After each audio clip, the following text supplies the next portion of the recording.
Alrighty, hello everyone, welcome to a new video, another Garten of Banban video. No, it is not one of the games.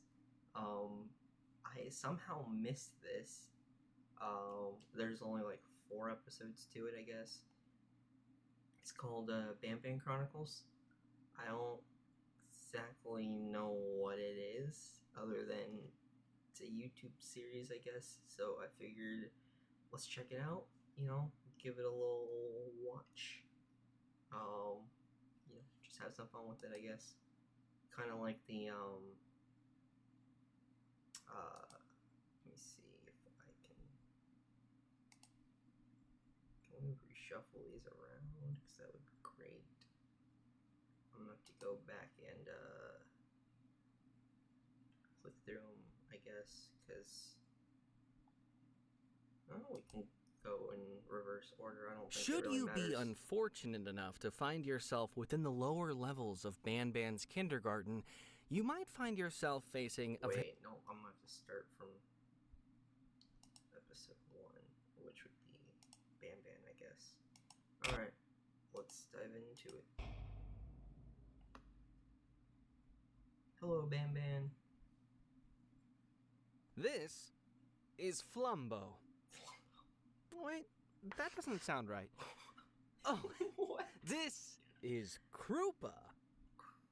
Wait, that also doesn't sound right.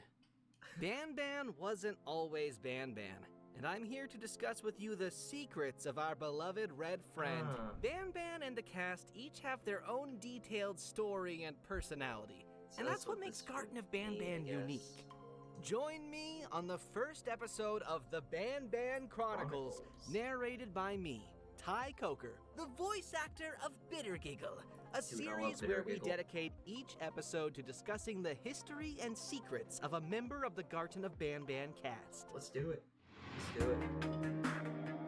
I'm on board.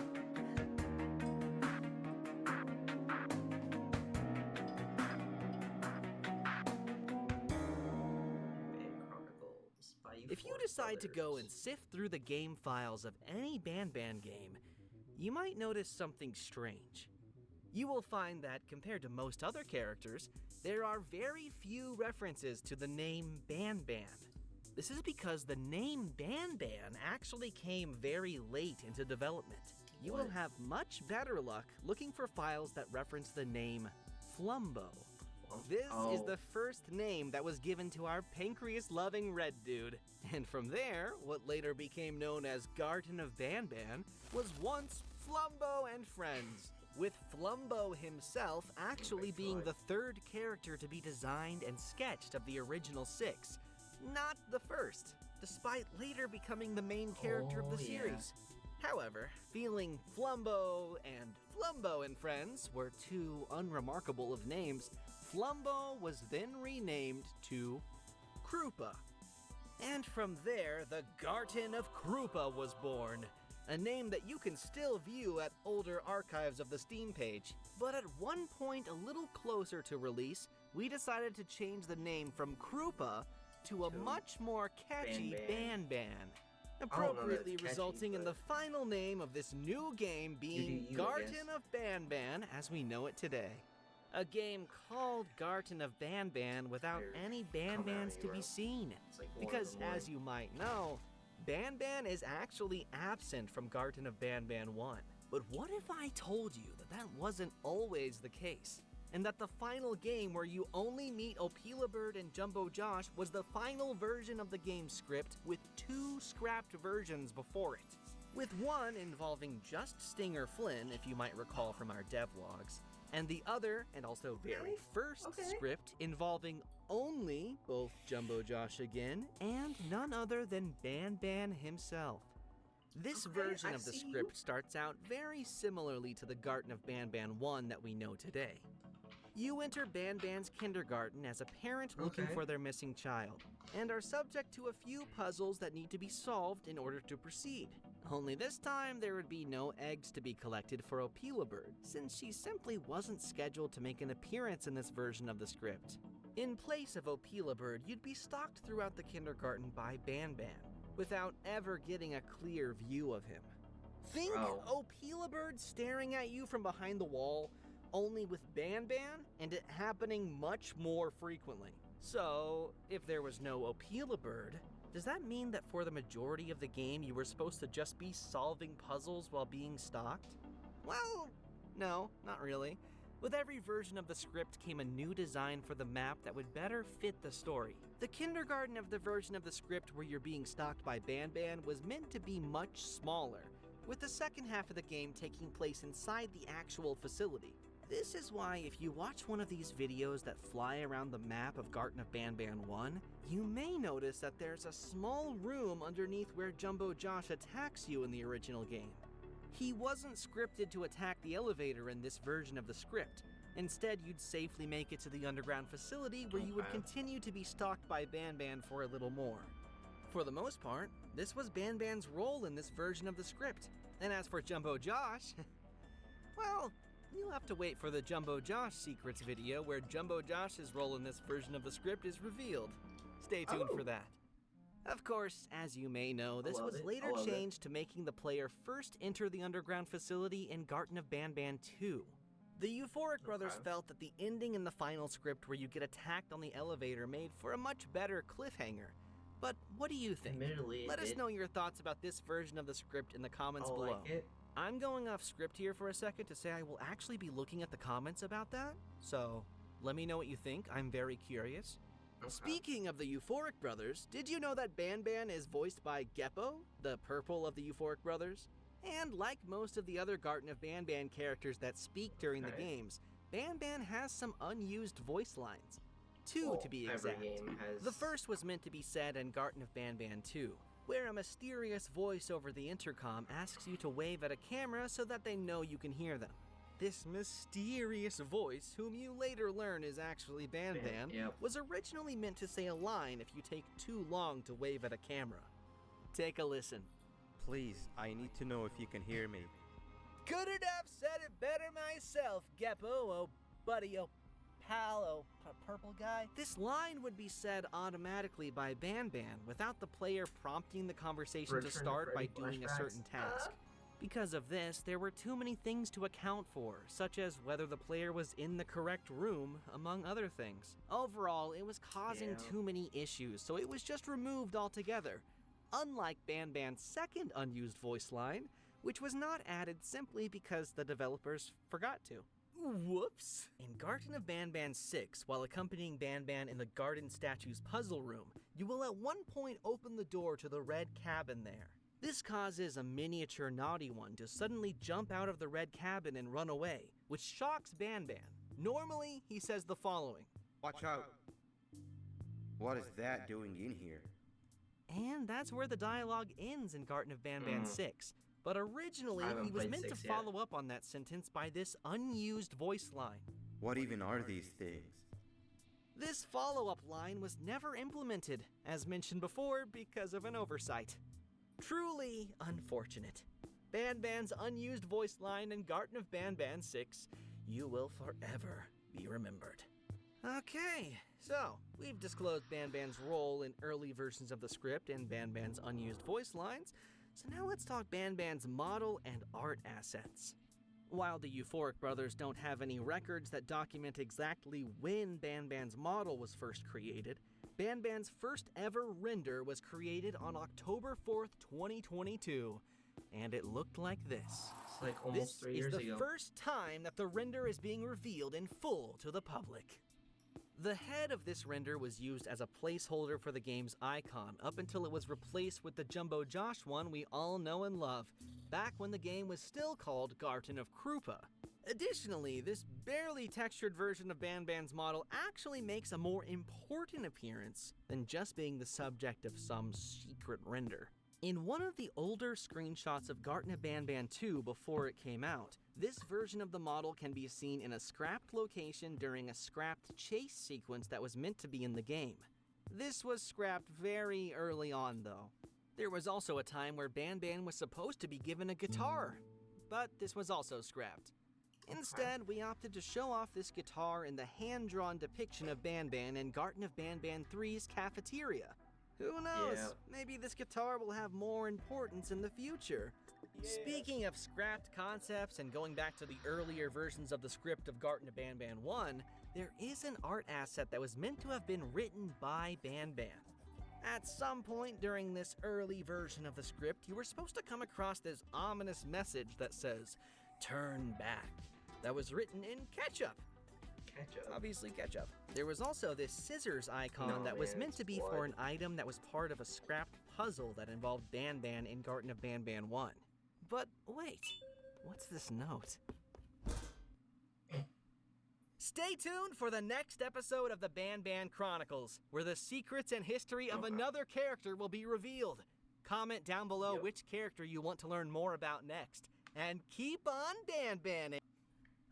Hey honey, I'm about next. And keep on Banbaning. Okay. Banbaning? Is that what people say? Right? That sounds right. I think that's a verb. Banbaning. Hey honey, I'm going banbaning. I'll be back shortly. Oh boy. Deep within the lower levels of Banban's kindergarten, there exists a very mysterious and intelligent monstrosity. It's like A an alien or monstrosity something, I think. so rich with knowledge about Givanium, it became obsessed with what could be done with the substance. And that monstrosity is the Surgeon, as it was codenamed when it was first Syringeon. created. Oh wait, it Makes was an given a appearance in name at Banban one 0. point. The name of the monstrosity is Fuchsia. Wait, no. The name of the monstrosity is Syringeon. To say that Syringeon changed a lot during development would be an Syringeon, understatement. Same thing. And I'm here to discuss with you the secrets of our beloved Surgeon. The Garten of Banban cast each have their own detailed story and personality, and that's what makes Garten of Banban unique. Join me on the second episode of the Banban Chronicles, narrated by me, Ty Coker, the voice actor of Bittergiggle, a series where we dedicate each episode to discussing the histories and secrets of a member of the Garten of Banban cast.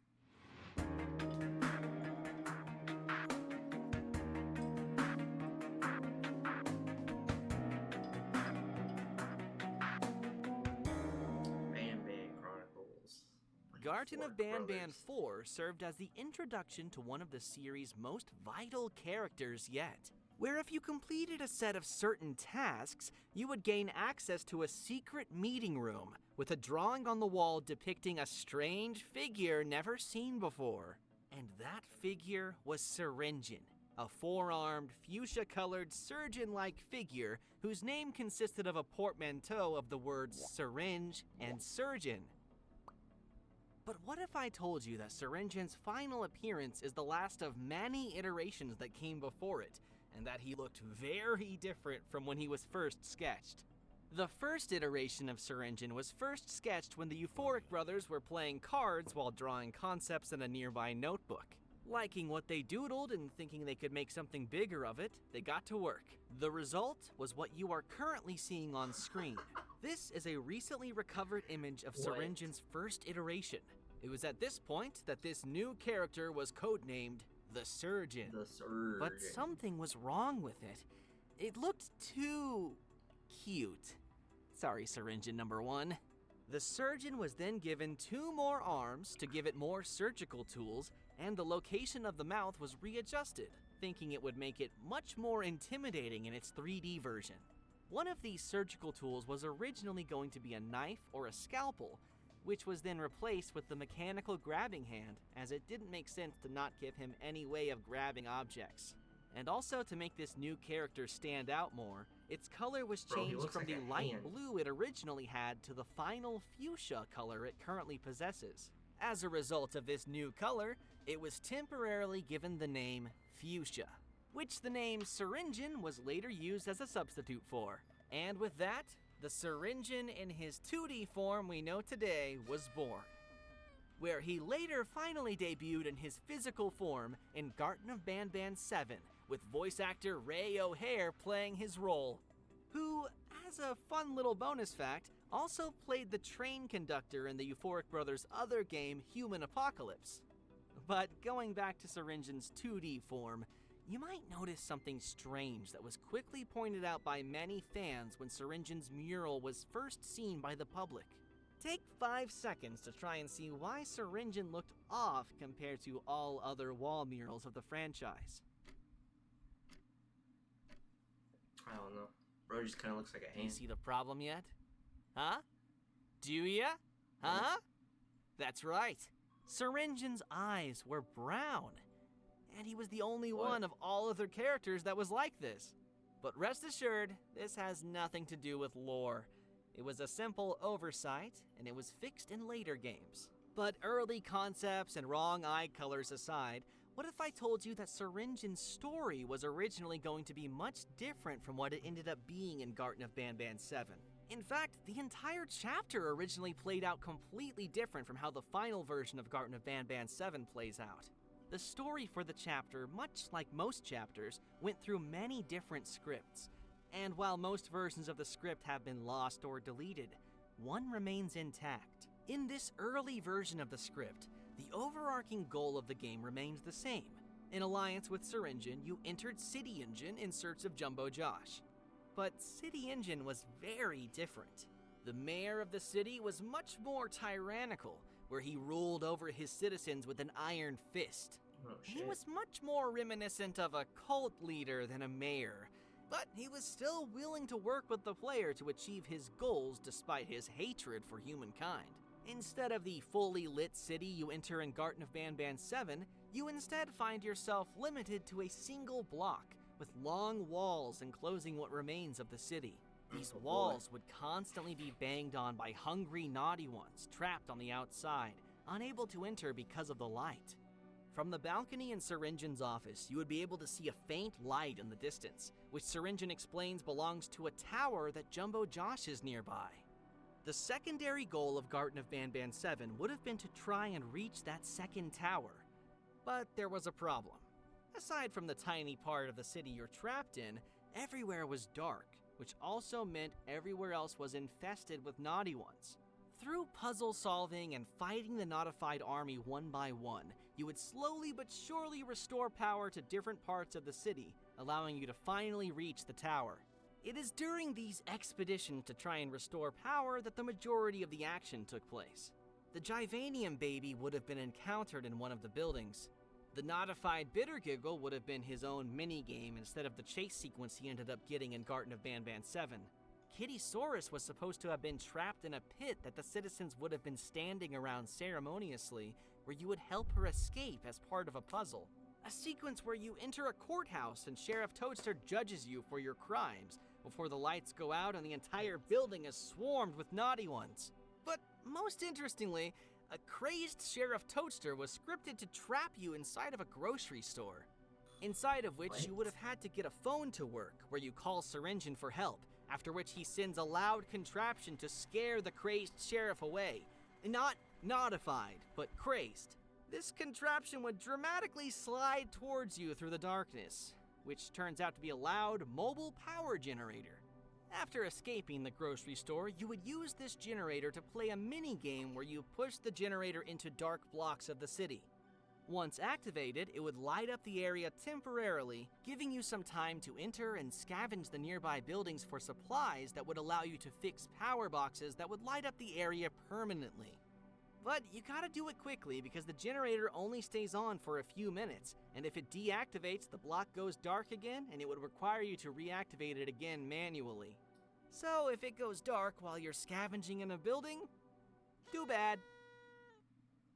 What you are seeing on the screen right now is an unused location that was meant to be one of those blocks that you restore the power to. There were 3 blocks that this needed to be done for, and when all 3 were successfully done, that's when you finally reach the tower you could see from Syringen's balcony. But once you make it to the tower, you discover that Jumbo Josh is suspiciously nowhere to be seen.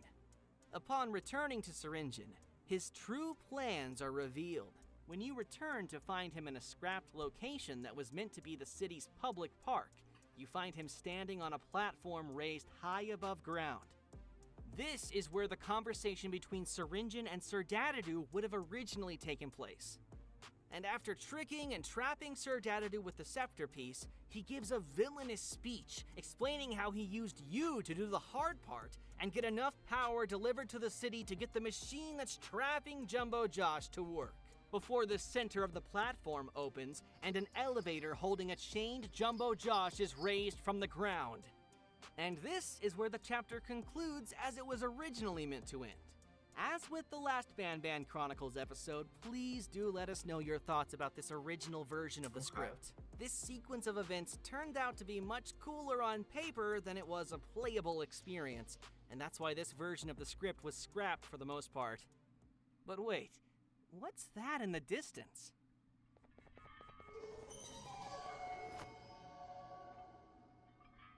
Stay tuned for the next episode of the BANBAN Chronicles, where the secrets and history of another character will be revealed. Comment down below which character you want to learn more about next, and say it with me, keep on BANBANning!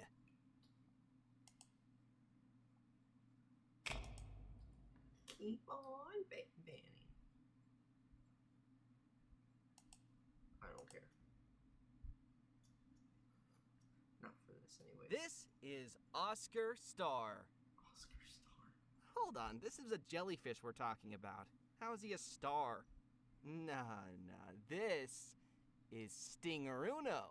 Stingeruno. Wait, that's not the official name? Stinger Flynn. Stinger Flynn, as with the majority of the Garden of BANBAN characters, has a rich history of how he came to be, and I'm here to discuss with you the secrets of our beloved psychic jellyfish. The Garden of BANBAN cast each have their own detailed story and personality, and that's what makes Garden of BANBAN unique. Join me on the 3rd episode of the BANBAN Chronicles, narrated by me, Ty Coker, the voice actor of Bitter Giggle, a series where we dedicate each episode to discussing the history and secrets of a member of the Garden of BANBAN cast.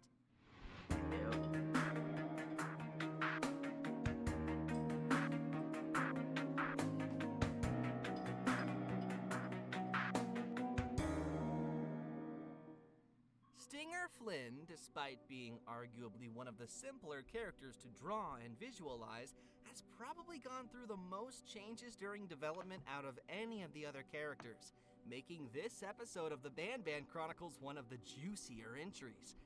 Every stage of development for this character has been strange, from the decision to even add him to the game to the decision to make him a jellyfish.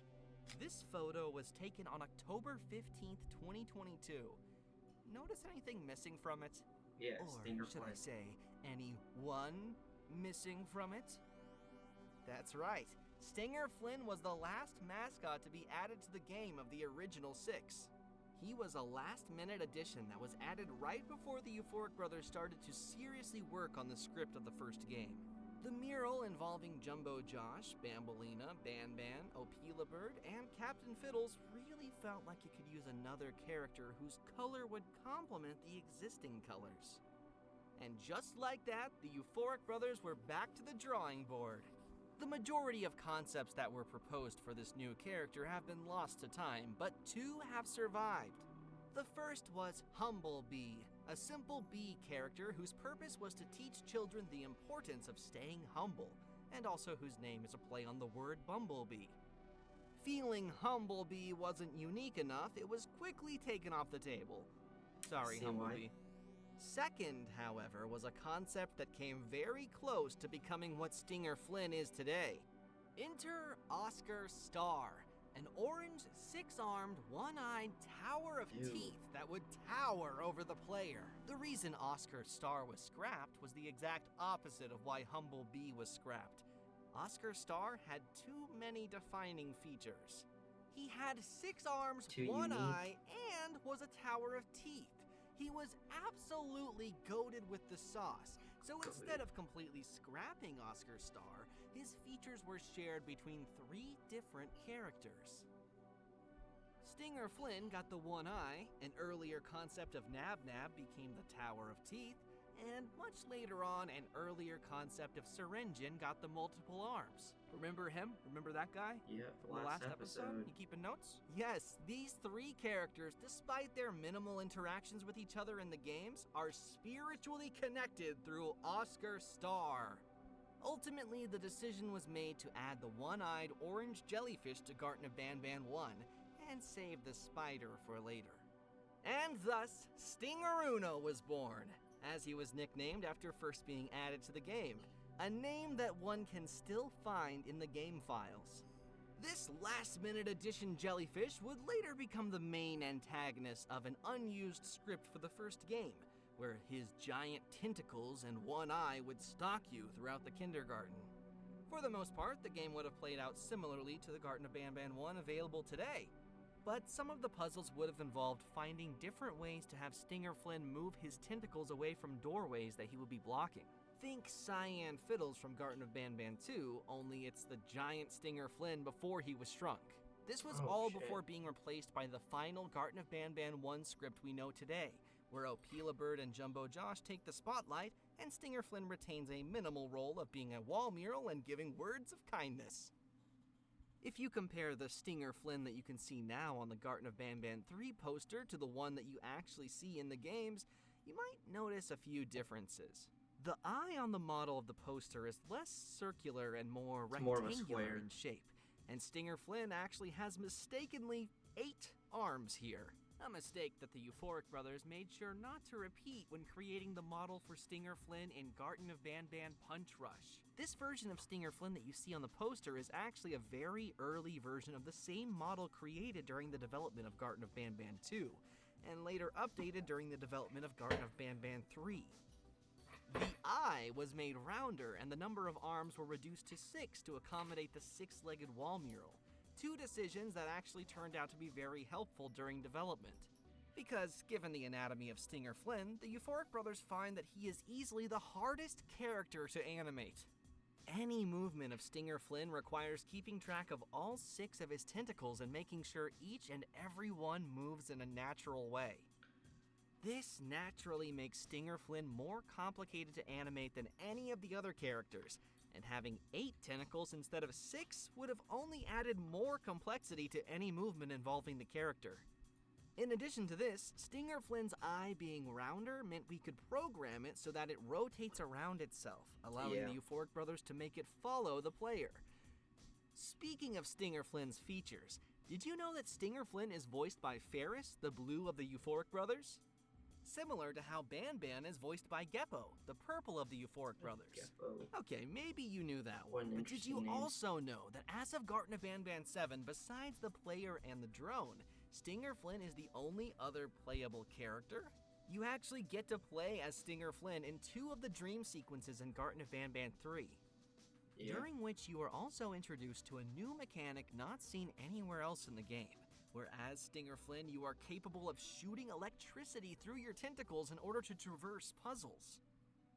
Please do let the Euphoric brothers know in the comments if you would like to see this mechanic reappear in future games. Stinger Flynn's ability to shoot electricity out of his tentacles is not mentioned too many times throughout any of the games. But did you know that this wasn't always the case? Within the kingdom in Garten of Banban 4, there exists the infirmary. And inside the infirmary are all of the prisoners that Sheriff Toadster manages to capture throughout the game. For each holding cell, the player is able to play a recording that has been put together by Sheriff Toadster to document his findings in respect to each prisoner, a collection of recordings that he calls the Toadster Archives. There's a recording for Opila Bird and Tardibird, a recording for Banbalina, a recording for Slow Celine, a recording for Jumbo Josh, but not one for Stinger Flynn, despite also having his own cell. Initially, however, Stinger Flynn was also meant to have a recording of his own in the Toadster Archives collection, which would have detailed how Sheriff Toadster got electricity shot at him a few times while trying to capture Stinger Flynn after the events of Garten of Banban 3. However, feeling that there were enough Toadster Archives entries in the game and that the Stinger Flynn recording wouldn't have added much in the way of interesting lore, the idea for the recording was scrapped. But this wasn't the only instance where something related to Stinger Flynn was removed from a game. During two of the dream sequences that take place in Garten of Banban 3, one of the very few vehicles to ever make an appearance in any Garten of Banban game can be seen. Also the Stinger Flynn's very own, game that the they brought in Stinger Choo Choo Mobile. Charles. This is the car that's parked beside Stinger Flynn during his monologue about reaching the beach, and the same one that all of the characters take a ride in later on in the game before it crashes into a piece of cactus. This car was originally scripted to appear in the first street of City Engine that you enter in Garten of Banban 7 as a reference to the fan-favorite car sequence of Garten of Banban 3. Realizing that this would not make much sense lore-wise, the car was removed from the map entirely, which actually happened only a few days before the public release of the game. But who knows? Maybe the Stinger Mobile will reappear in future games. Wait, what's that jellyfish doing to us? Stay tuned for the next episode of the Banban Chronicles, where the secrets and history of another character will be revealed. Comment down below which Last character you one want to learn is more about Bitter next, Giggle. and keep on Banbanning! Should you be unfortunate Last one. enough to find yourself within the lower levels of Banban's kindergarten, you might find yourself facing a very strange sight. An underground kingdom lit by the colorful hues of the giant mushrooms that populate the area. Ruling over this kingdom is a giant kangaroo queen, protected and served by a few incredibly loyal residents. And among these residents is one that has gone through so many changes during development, and also perhaps one of Garten of Banban's most iconic characters. The name of that resident is Blitzercup, or at least that's what the game files may lead you to believe. No. The name of this resident is Bitter Titter. Or at least that's what he was originally going to be called before his name was changed for one last time to...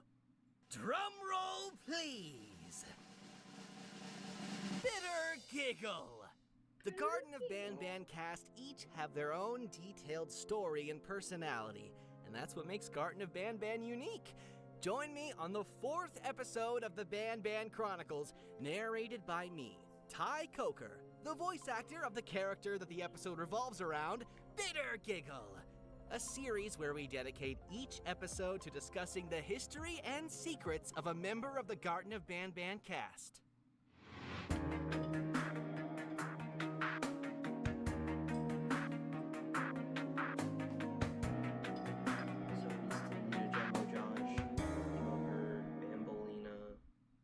The ending of Garten of Banban 3 warns the player of a mysterious threat referred to as the Jester. And while not seen physically in the game, a collectible journal named the Smudged Poster depicts a strange figure never seen before in any of the games. Which, at the time, many correctly theorized is this Jester that we are cautiously told not to let find us. This was the introduction to what would later become a major character in the franchise. This figure is tall and humanoid, but most strikingly, he was vertically split into two colors, purple and green. Which begs the question, is this always how Bitter Giggle was intended to look like? The answer is no!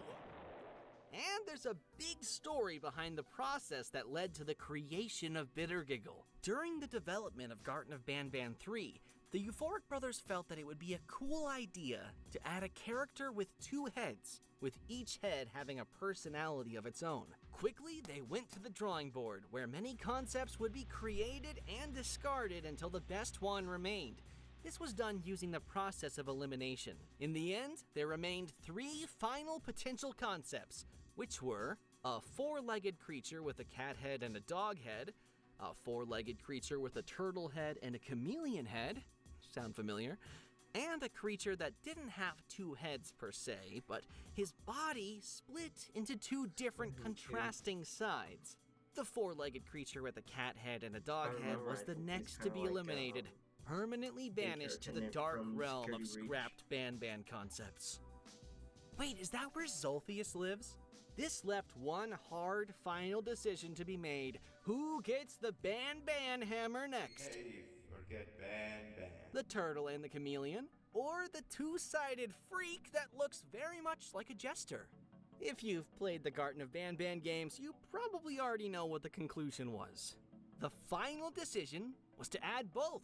One as a boss fight in Garten of Banban 3, and one as a major aspect to the kingdom that the player would visit in Garten of Banban 4, where they would officially be a jester. And just like that, the first two members of the Mutants family were created, forever bonded by the fact that originally only one of them was supposed to make the cut. We don't talk about Zolphius. But even though the two-sided jester as a concept was established, it still needed a remarkable color scheme, and it wasn't originally the green and purple we know Bittergiggle for today. Bittergiggle was originally going to be yellow on the smoother half that's now green, and light blue on the scruffy half that's now purple.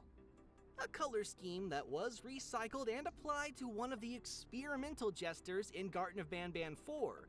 Speaking of the experimental jesters, they weren't originally called experimental jester. They were originally called the hybrids, as can be seen on the file names of their voice lines. But this is far from the only Bittergiggle-related content found in the game files that wasn't shared publicly.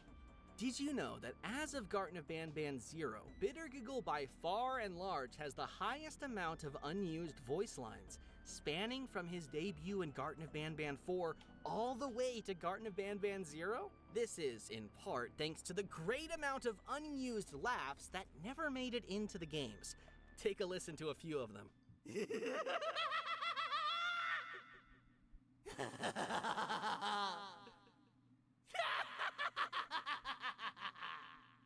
I remember back recording for Garten of Banban 4, I was workshopping the laugh, not 100% sure what the brothers wanted, so I gave them a huge variety of tones to pick from. Surprisingly, they ended up going with the higher-pitched laughs that are closer to how I laugh naturally, so that's fun. In terms of actual voice lines where words are spoken, Bittergiggle doesn't fall short either.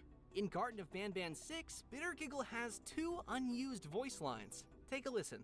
Let's go! This is our only chance! Let's do this! I'll fix the levers down here, you cover me from up there! In Garten of Banban 7, during the rooftop chase sequence with the notified Bittergiggle, he was originally meant to intermittently scream random jokes that make absolutely no sense. Take a listen. What did the sheep say? A car! What do you call a leaf that sneezes? This had to be scrapped because it would have been difficult to listen to Bittergiggle as you were running away from him, so instead it was replaced entirely with crazed laughs. 2 of these crazed laughs also ended up being unused. Take a listen.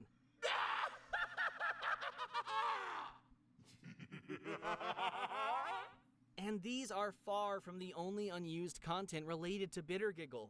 As with most other characters, Bittergiggle too remains part of many unused scripts and sequences, once again spanning from Garten of Banban 4 all the way to Garten of Banban 0. During the climax of Garten of Banban 4, the player witnesses Bittergiggle achieve his goal of making Queen Bouncelia laugh, but not before his massive pet Kittysaurus and a mutated Little Beak engage in an intense fight. This all takes place within the Queen's throne room. But what if I told you that this entire sequence was originally going to be very different from what it ended up being? Normally, the player gets trapped by Bittergiggle, escapes, and returns to the kingdom to find Sheriff Toadster has been knocked out and that Bittergiggle and Kittysaurus have infiltrated the throne room. Yeah, and chaos ensues from there. In the original version of the script, the player would return to the kingdom after escaping Bittergiggle's entrapment to find the entire kingdom in shambles. Glancing upwards, the player would see Sheriff Toadster and Little Beak hiding on an elevated platform, warning the player that Bittergiggle and his army have made their way into the kingdom. This army that they mentioned would have consisted of both Kittysaurus and Kamataki and Tamataki, instead of just Kittysaurus as it is in the final version. Bittergiggle, Kittysaurus, and Kamataki and Tamataki would then notice the player, the Sheriff, and Little Beak, and Kamataki and Tamataki would shoot their projectiles at Little Beak, causing the poor bird to, once again, fall into the Givanium barrel. It would then emerge as the mutated Little Beak and would engage in a similar fight with both Kamataki and Tamataki and Kittysaurus. The queen would then exit her throne room to check out the loud noise, only for Bittergiggle to climb on a higher platform, jump on her back, and scream his joke into her ear, causing her to laugh. You would then escape with Sheriff Toadster, leaving the chaos behind. This version of the script had to be altered because it felt too messy. Let us know in the comments below which version of the ending of Garten of Banban 4 you think was cooler. At a certain point in Garten of Banban 6, you are tasked with protecting Bittergiggle from the naughty ones from a high platform as he tries to fix the office door from a lower and darker part of the area. But what if I told you that this minigame was originally going to be completely different?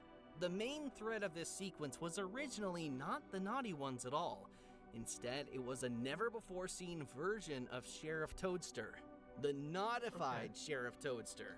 From the safety of the upper, more lit area, you would control a light that would keep Bittergiggle safe as long as he stays within it as he navigated below. Except the Naughtified Sheriff would eagerly wait for Bittergiggle to stray too far from the light and snatch him, and then snatch you. Before the mechanics of this minigame could be developed further, the Euphoric Brothers agreed that keeping the sheriff's fate unknown following the kidnapping of Banbaleena would make for a better narrative point. It would also take away much of the Naughty One's screen time, which needed to be established as a serious threat in the dark. And thus, the sequence was altered to what it is today, protecting Bittergiggle from hordes of giant leeches that despise the light. But what about scrapped sequences that are actually referenced in the game by Bittergiggle but are never shown?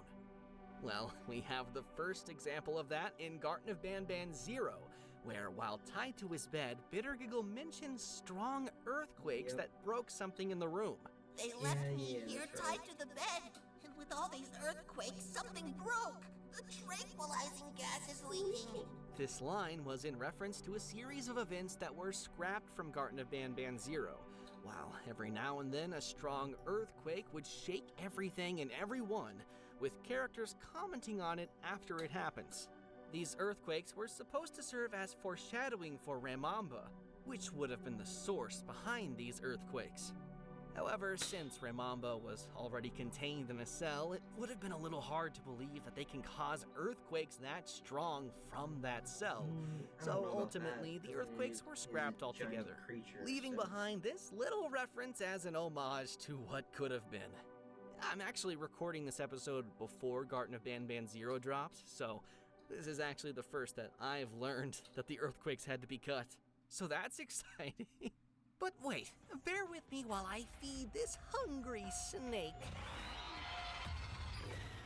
Stay tuned for the next episode of the Banban Chronicles, where the secrets and history of another character will be revealed.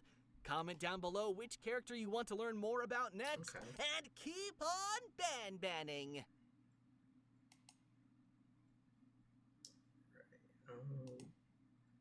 Okay, so I'm gonna be totally honest with y'all. I kind of thought this series was gonna be like a creepy VHS tape series or whatever, just kind of based off the thumbnails. But boy, how wrong was I? No, in all seriousness, though, the shit's pretty cool. I like it. And the more this gets updated, much like the Return to Freddy's, we'll come back and revisit it and whatnot. Revisit the series, not the episodes we've already seen. So, I think maybe wait another 4 episodes, do a continuation of this, you know. It's pretty good to get to learn stuff you never knew really before, so, you know. Yeah. It's pretty cool. Sorry, there's not a whole lot of commentary. It's like almost 2 in the morning and I'm tired as shit, so bear with me for like maybe another minute or so. Yeah, I guess that's gonna be it for me, guys. As usual, I'm gonna leave the Euphoric Brothers YouTube channel and the Banban Chronicles playlist link in the description below, so you guys can check it out for yourselves if you want to watch it it without having to hear me talking the little bit that I do. So it'll be there for you to check out yourself. If not, is what it is. Yeah, thank you so much for watching.